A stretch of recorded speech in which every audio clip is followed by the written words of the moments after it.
श्रीराम जय जय राम। नामात राहणे म्हणजे मरणातीत होणे।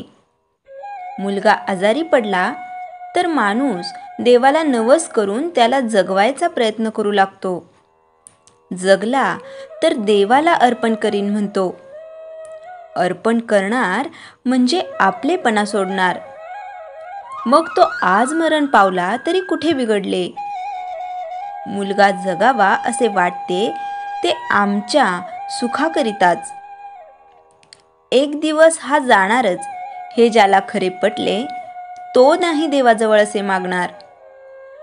जन्म मरणाच्या फेऱ्यातून सुटावे हे मागून घेण्यापेक्षा मरण चुकवावे हे म्हणणे किती वाईट आहे। खरा भक्त तोच की ज्याला संताजवळ किंवा देवाजवळ काय मागावे हे बरोबर समजते। मरणाला जे कारण झाले ते चुकवावे। मरण येणार हे नक्की ठरलेलेच आहे। मग ते चांगले यावे असे नाही का वाटू। ज्यानंतर पुन्हा जन्म नाही ते चांगले मरण। जो मरतो त्याचा आपण शोक करतो। देव आज लोपला असे म्हणतो ते आपल्या स्वार्थापोटीच। स्वतःला विसरणे, मी कोण हे न जाणणे मेल्याप्रमाणेच आहे। याकरिता आलेली संधी वाया जाऊ देऊ नये। बुद्धी जोवर स्थिर आहे तोवर कार्य साधून घ्यावे। आजची बुद्धी उद्याला टिकत नाही असे आपले चालले आहे। संकल्प विकल्पांनी आपण बेजार होतो। तेव्हा ज्या वासनेत आपला जन्म होतो ती वासनाच भगवंताच्या नामाने मारून टाकावी। नामात राहणे म्हणजेच वासना मारणे, म्हणजेच मरणातीत होणे। भगवंताचे होऊन राहणे हाच मरण टाळण्याचा खरा उपाय आहे। काळाचाही जो काळ त्याला ओळखल्यावर मरणाची भीती कसली। ज्ञानी नाही मरणाची काळजी करीत। नुसते जिवंत राहणे हे काही खरे नव्हे। जगणे हे काहीतरी हेतूसाठी, ध्येयासाठी असावे। जगून भगवंताच्या अनुसंधानात राहावे। भाग्याचा दिवस तोच की ज्या दिवशी नामस्मरणामध्ये देहाचा अंत झाला। वास्तविक आम्ही दररोज जगतो आणि मरतो।